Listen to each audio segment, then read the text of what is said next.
Hola a todas y todos, bienvenidos a un nuevo episodio de Código Abierto, el espacio donde exploramos distintos campos del conocimiento a través de la ciencia de datos.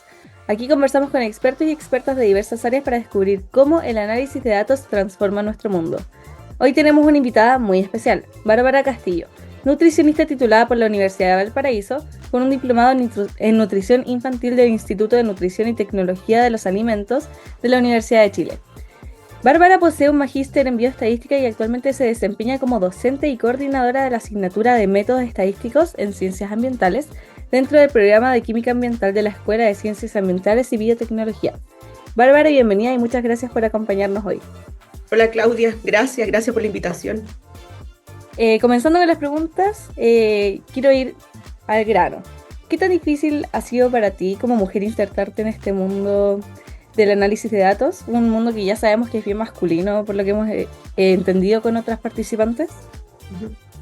A ver, sí, pues es bien complejo, pero igual hay que entender un poco el trasfondo de ser mujer en el área de las matemáticas. Yo creo que a todas cuando éramos pequeñas nos decían que nosotras éramos buenas para otras cosas. De hecho, hay estudios al respecto, y que los hombres siempre fueron buenos para las matemáticas, para las ciencias, y las mujeres eran para otras cosas.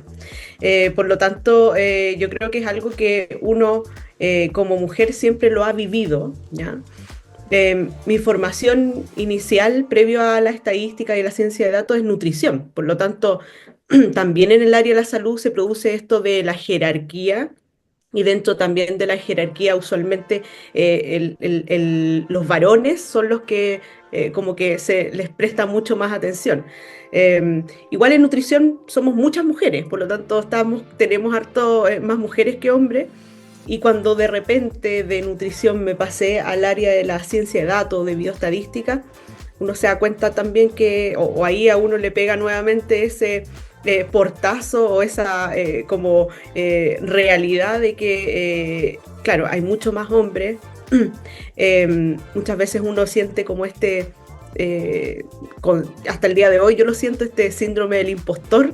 No sé si alguna otra participante te lo ha nombrado, pero esa como constantemente estar segurizándose en términos de lo que uno sabe, y uno siente que en ocasiones, no siempre, uno tiene que estar demostrando que sí sabe de números, de matemáticas, en términos de bioestadísticos, y uno también puede comunicar, uno también puede liderar ciertos proyectos. Entonces, es difícil, pero creo que también, en mi experiencia, además de esto, estar como demostrando constantemente y tratar de segurizarse uno misma, el entorno también tiene que ser facilitador.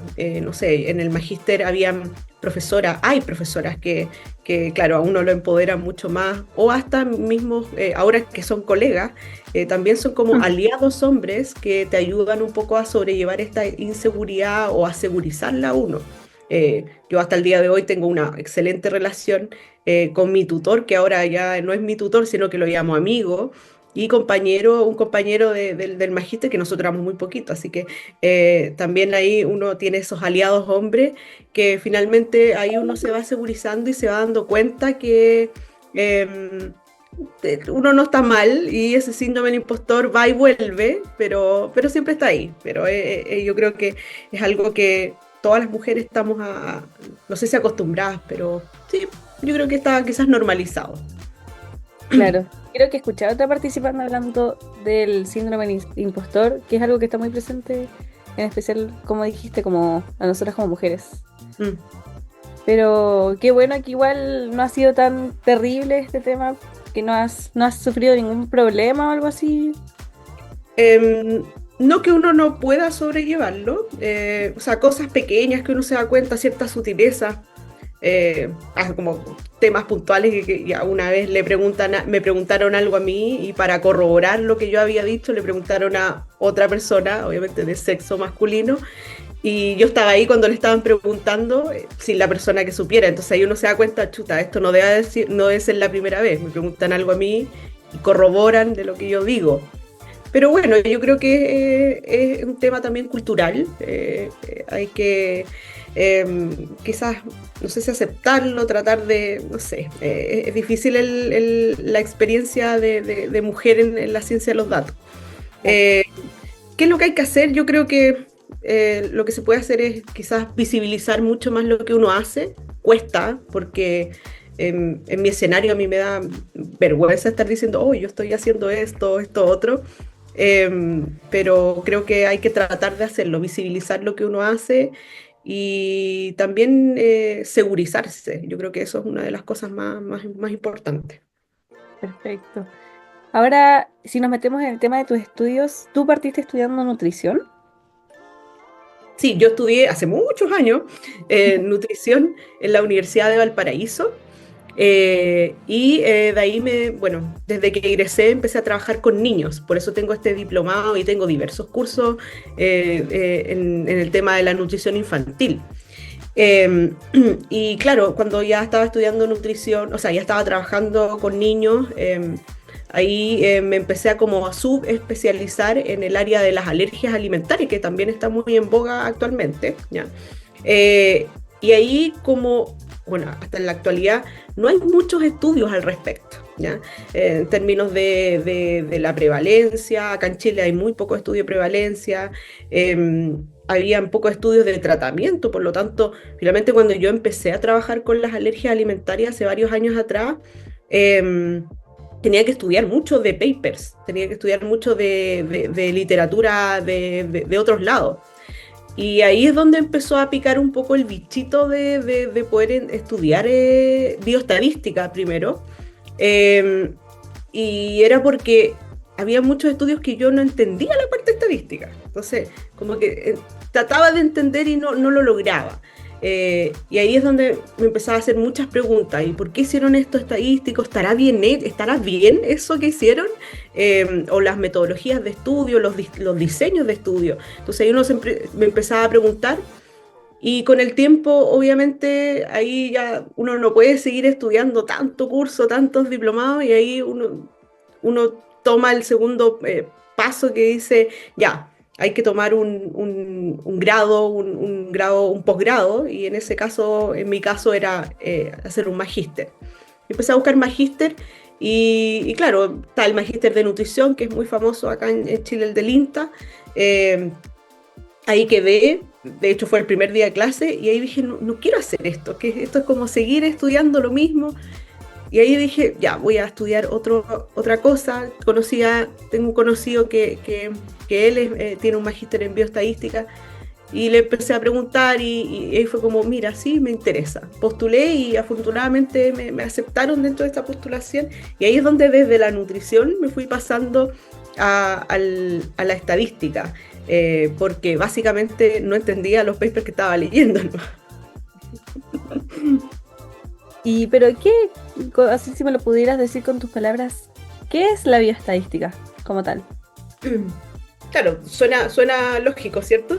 Pero claro, básicamente la bioestadística es donde nosotros ocupamos métodos estadísticos, ¿ya? Eh, para poder aplicarlos a la ciencia de la salud, ¿ya? Entonces, lo que hace la bioestadística básicamente es, pues, como casi se explica a sí mismo, utilizar métodos estadísticos donde nosotros podamos tomar decisiones para poder tratar a los pacientes, ¿ya? Entonces ahí lo que uno puede primero es caracterizar un conjunto de datos y ese conjunto de datos pueden ser personas con una cierta enfermedad y en base a esa cierta enfermedad uno puede generar un perfil en donde ahí uno se empieza a generar preguntas, ¿ya? Este paciente tiene o este grupo de personas con esta enfermedad tienen tal cosas en común y como tal cosas en común, ¿qué pasa con este grupo si yo le aplico tal? Entonces puede aplicarse finalmente en términos para generar perfiles de ciertas enfermedades hasta poder generar algún tratamiento para curar esa enfermedad o hacer que esa enfermedad sea más llevadera, evidentemente utilizando las estadísticas como un método de tener un respaldo objetivo para poder utilizar ese tratamiento, en caso que sea un tratamiento. Y todo esto lo aplicaste cuando me contaste que estabas viendo lo de las alergias alimentarias, ¿o no? Claro, porque, a ver, en alergia alimentaria lo que pasa mucho es que, bueno, a nivel general, los estudios no son generalmente en niños. Los estudios se generan principalmente en adultos, por un tema ético también, ¿ya?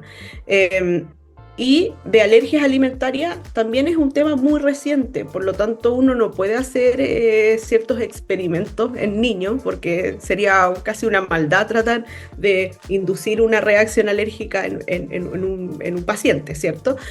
Sobre todo en una edad tan temprana. Eh, por lo tanto, los estudios que uno encuentra son casi todos descriptivos, donde caracterizan a los sujetos, y los reales estudios de tratamiento son muy pocos, ¿ya? Y más que ver un poco el tema de que yo haga el experimento, es más que nada entender cómo se hacían esos experimentos en términos estadísticos. Yo, como a nivel personal, no he hecho estudios propios en términos de la estadística, sino que eh, me refiero a las alergias alimentarias. Pero espero que en un futuro sí llegue a esa instancia. ¿Y cómo fue que te fuiste metiendo en el tema de la docencia como tal? Em, bueno, eso, docencia, yo he estado trabajando desde hace varios años, ¿ya? Ya.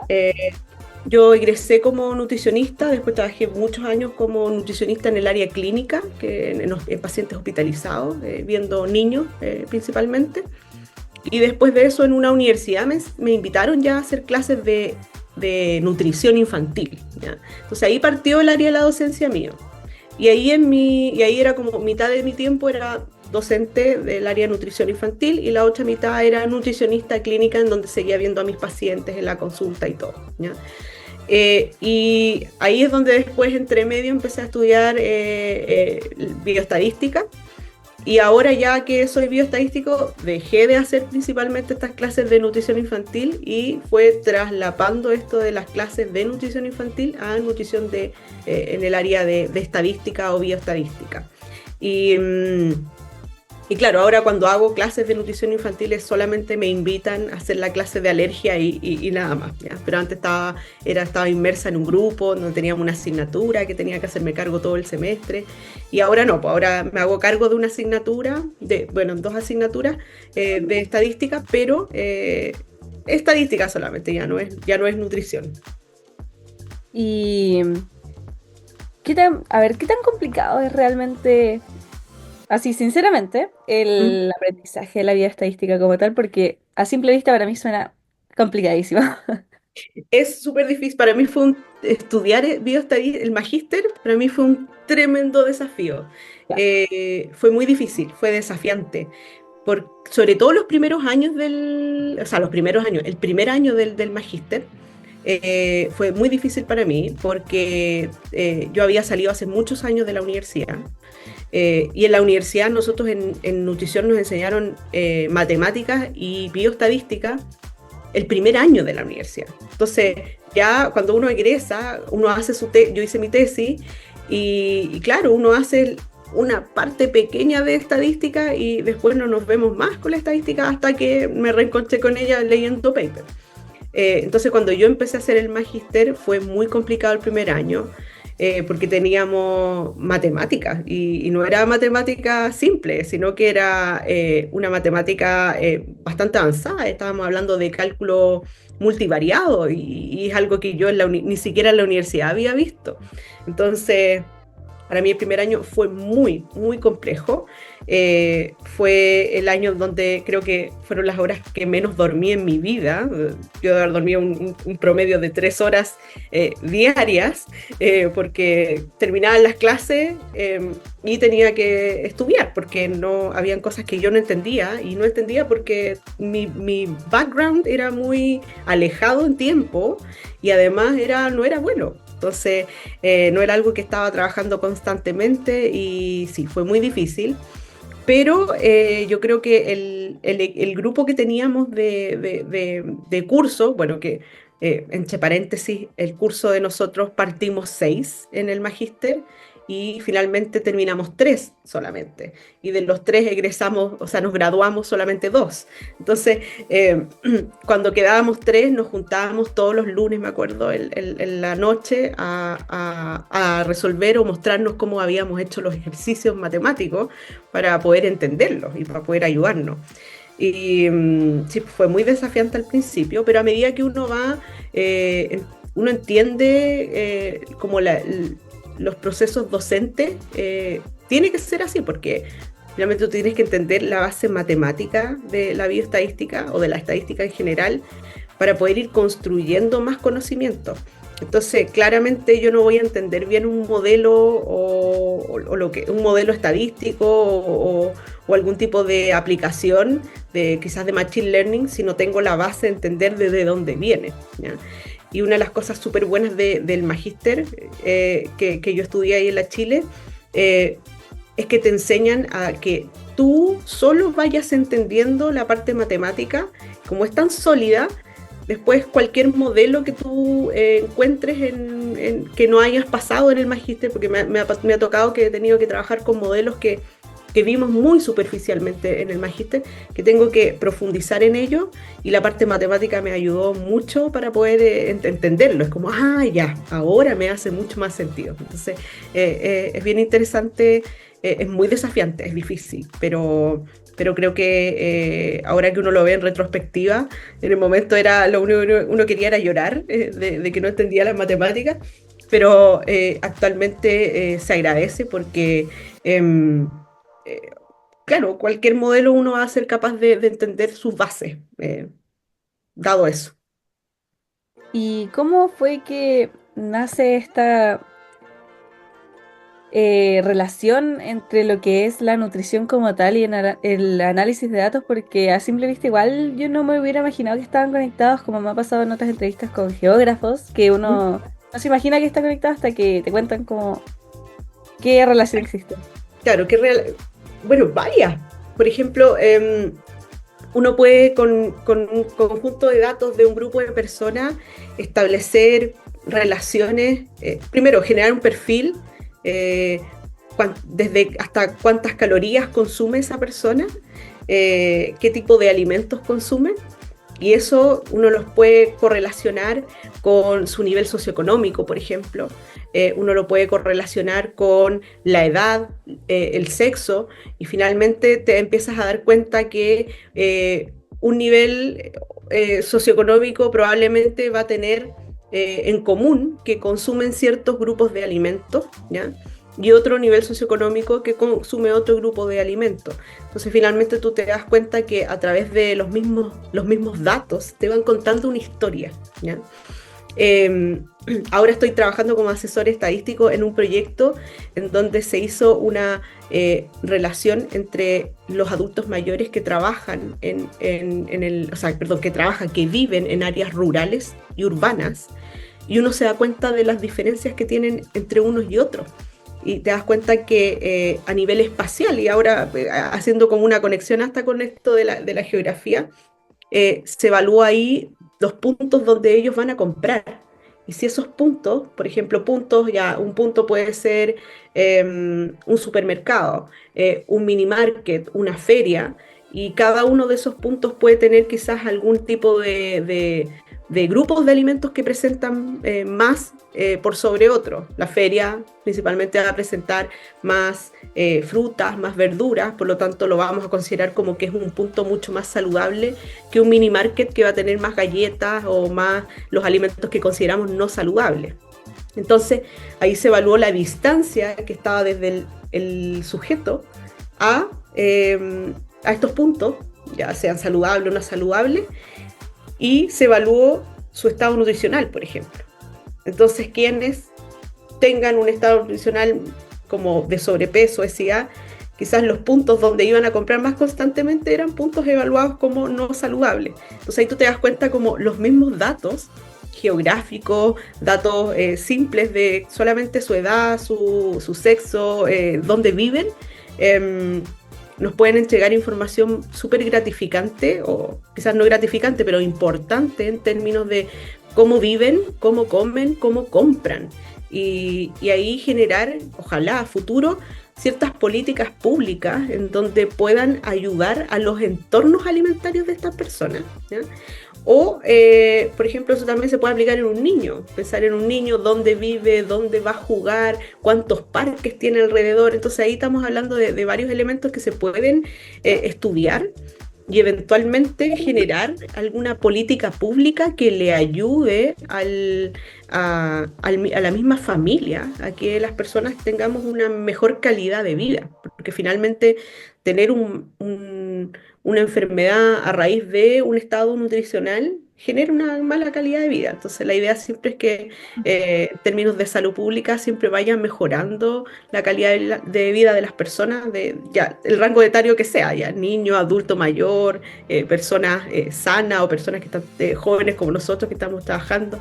Entonces eso es como bien entretenido, como te das cuenta como un conjunto de datos, una tabla Excel te puede entregar mucha información en términos de la nutrición de una persona. Claro, como fue esto que hicieron, creo que fue por ahí por el 2015, 2016, esto en los colegios de los kioscos saludables. Yo Exacto. recuerdo que comía semillas de maravillas porque eran como lo que vendían. Claro, entonces ahí tú te ves forzado a que tu entorno, tu entorno te genera un entorno más saludable, ¿ya? O también lo que pasó o lo que pasa actualmente con la medida del etiquetado nutricional. El etiquetado nutricional también es una medida de salud pública que tiene sus bemoles, por supuesto, tiene sus pros y sus contras, pero sí nosotros como país hemos sido imitados por la mayor parte de Latinoamérica en términos de esa política pública. Sí, fuimos un ejemplo en esta ocasión. Exacto, sí. Em, y para estas personas que les gustaría meterse en este mundo, ¿tú les tendrías como algún libro, paper o material audiovisual que pudieras recomendar sobre el tema de estadísticas? Sí, o sea, en términos como, claro, uno siempre tiene sus libros favoritos y no favoritos, ¿cierto? Bueno, libros hay muchos, pero hay uno que yo ocupo harto con mis estudiantes de, por ejemplo, de pregrado o de posgrado que son del área de la salud, por ejemplo, porque les pasa lo mismo que me pasó a mí, porque uno del área de la salud tiene estadística el primer año y después no lo ve más. Hay uno que se llama bioestadística amigable, que es de Luis Villarroel, es un libro de la Católica, que es bien amigable, para ser honesta, para poder quizás adentrarse recién en el tema de la bioestadística. También yo sigo Twitter, bueno, ahora ex, pero me niego a llamarle ex, sino que Twitter para siempre para mí. Ahí está Rosana Ferrero, que es una española que publica bastantes como tweets en términos de análisis estadísticos, como métodos estadísticos para aplicarlos no solamente en el área de salud, sino que a nivel general. Y bueno, yo me acuerdo cuando empecé a estudiar estadística, bioestadística, perdón, yo estudiaba harto de YouTube. Entonces ahí era muy amiga no sé, de canales de YouTube como el profe Alex o el traductor de la ingeniería. ¿Cuál más era? El profe Julio también.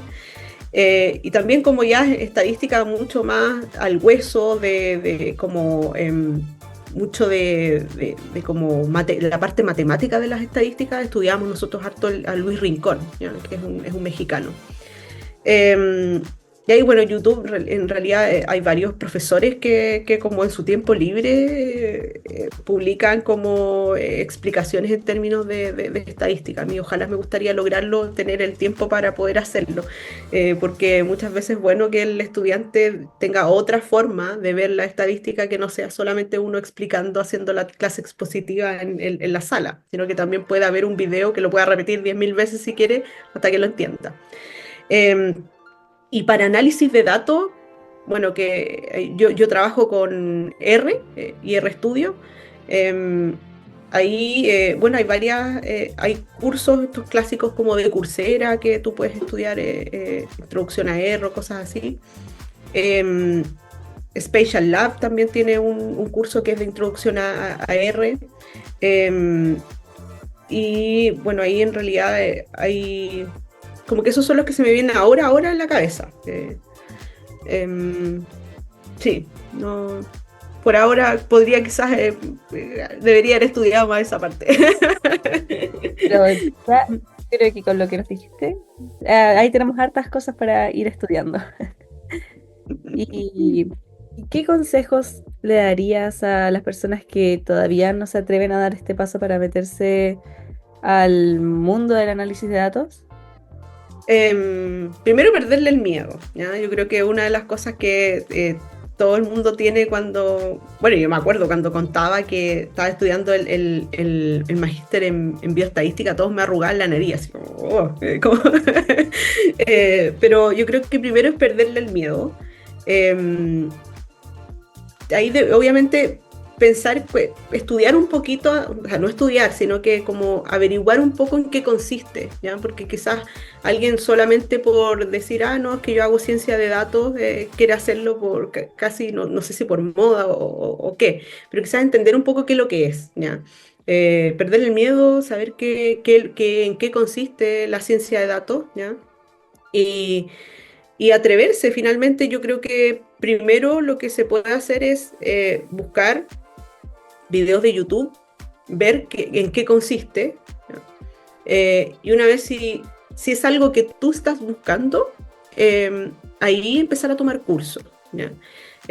Y bueno, y puede hacer un primer acercamiento a través de estos mismos videos de YouTube y poder entender un poco en qué consiste, tratar de hacerlo, porque el análisis de datos involucra sí o sí tener un computador, bajar un software estadístico, o sea, sí o sí lo va a involucrar ese paso.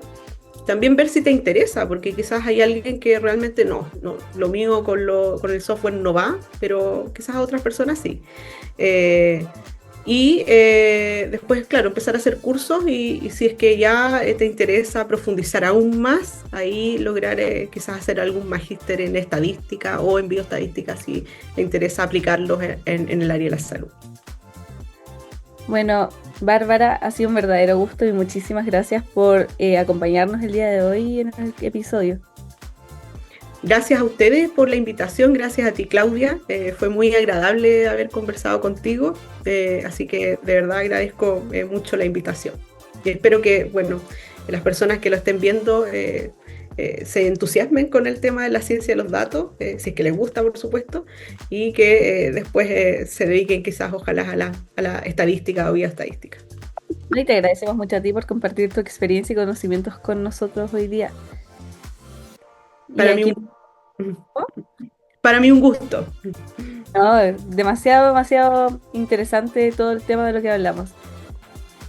Y a quienes nos están escuchando, muchísimas gracias por acompañarnos el día de hoy en Código Abierto. Nos escuchamos en el próximo episodio.